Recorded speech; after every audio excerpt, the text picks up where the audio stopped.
couple of weeks ago, I got to be part of a couple of God adventures with my sister. So one day we had to go to Sioux Falls, and before we went, God specifically told my sister to buy 2 pieces of chicken and some coleslaw and give it to someone.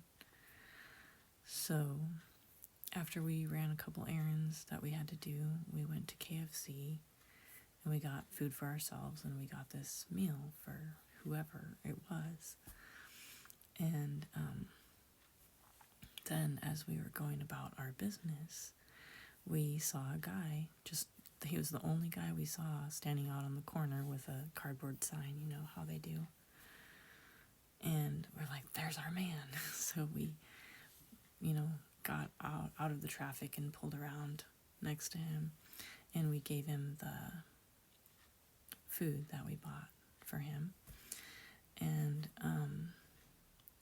as we were coming up towards him, my sister was praying for him out loud just as she was driving.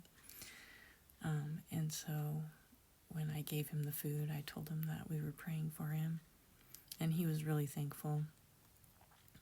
But then I said to my sister, well, can I just get out and pray for him now? And she said yes. And we had the perfect place where she could just pull out of the traffic, and it was good. So I got out and I said to the guy, is it okay if I pray for you right now? And he said, yeah.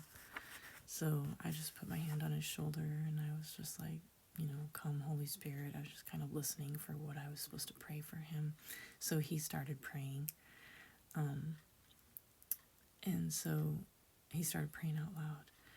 And then I started to get some things to pray for him. So I was just praying for God to just embrace him and to cut off anything that the enemy had put on him. And I was praying for healing for his whole being. It looked like something was wrong with his eye, and I'm sure there was other stuff wrong physically.